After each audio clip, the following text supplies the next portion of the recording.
Morning, everybody. I hope you're all doing well and find yourself in great spirits.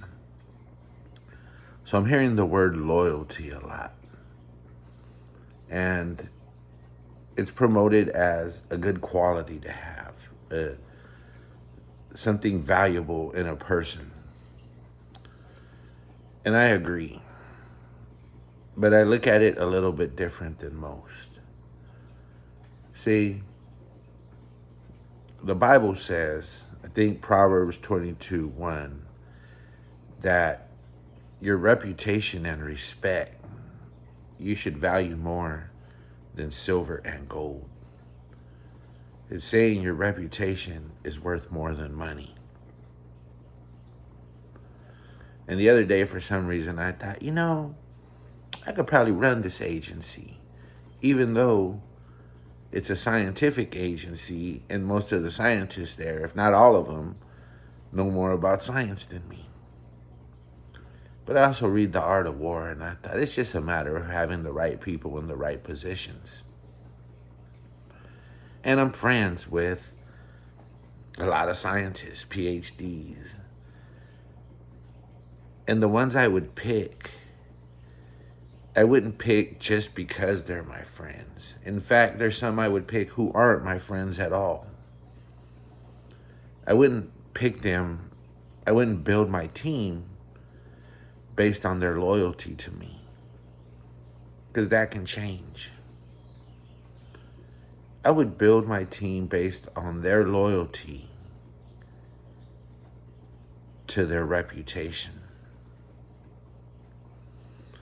I would build my team with people who guard their reputations more than they do material things.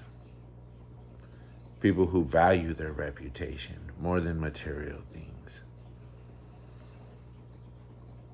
See, these are people who, if they disagreed with me, wouldn't snake me because they don't want that reputation of being a snake.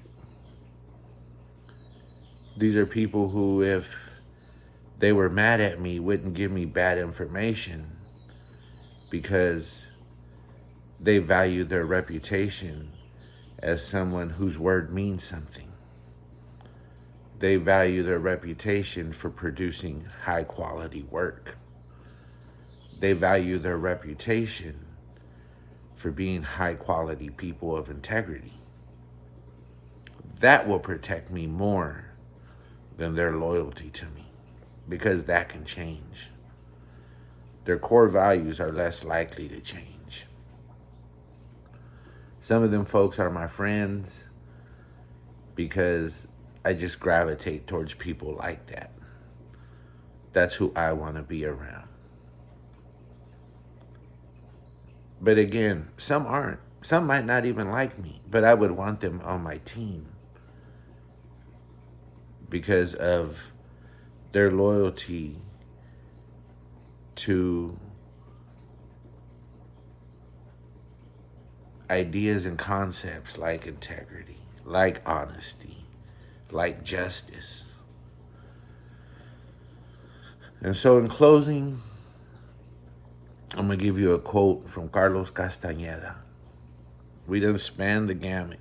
We started with the Bible. We're closing with a mysticist author. And I think I quoted either Sun Tzu or Machiavelli in there somewhere as well. But the quote from Carlos Castaneda is that the average man is tied to his fellow being. The warrior is only tied to infinity. I would build my team with people who base their reputation not on who they know, but on who they are. And I'll say this, even though I was supposed to be done. Sometimes people don't know the price they pay for staking their reputation on someone else's.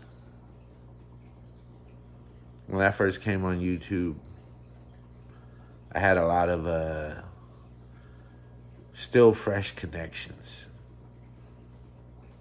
You know, my reputation meant more to me than silver and gold. So I didn't run with elected officials and people in high positions of power who would have helped my career if I just went along. But communities speak well of me today. And even people who don't like me don't challenge my reputation for being fair. And I had these new relationships, and I even commented on one person's comments. They were from the Bay Area in Northern California, and they had these phenomenal stories. Like, I learned from them. And I reached out and said, hey, would you want to tell this story? Minus all the gang stuff. Because the audience I knew that wanted to hear it didn't care about the gang stuff. They were more interested in the demographic shifts and changes in communities as it pertains to people of color. You know, this person had stories. The oldest stories I'd heard about Oakland and marginalization was that, I believe it was along like 6th Street where the post office is at now. There was a black nightclubs and black grocery stores, all black owned, and it was like thriving and vibrant and, you know, a hub of black activity. And the freeway went in and the post office went in, and they displaced all these black folks who, you know, lost wealth because of those decisions. And, you know, I've also heard here locally that, you know, at one time, you know, there were black communities that were well-to-do. You know, Baldwin Hills in LA is an example of such a community, but there was more of them. And decisions to put freeways there or like the post office, what have you, kind of broke up those communities. It happened in Stockton with Little Manila. It's an ongoing story. And so anyways, this person had amazing stories that preceded my understanding of the marginalization, and they were about raza.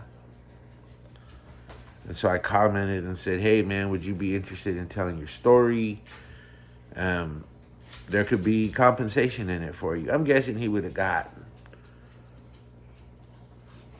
probably a band for 2 hours of just sharing history.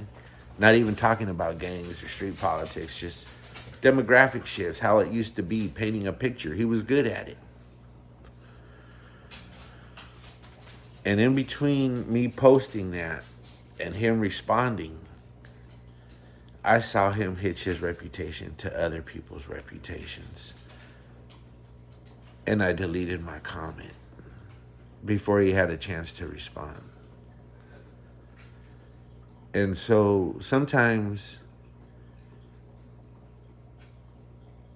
I don't think you can really appreciate the ramifications of not guarding your reputation. So even though, again, your reputation and respect is worth more than riches and wealth, Proverbs 22:1, it could cost you wealth too. Because every now and then, you know, good people get in positions of power and they want the people who were trying to be good already as their team, and not people who are just loyal to them. So that's today's spiel on loyalty. Have a good one.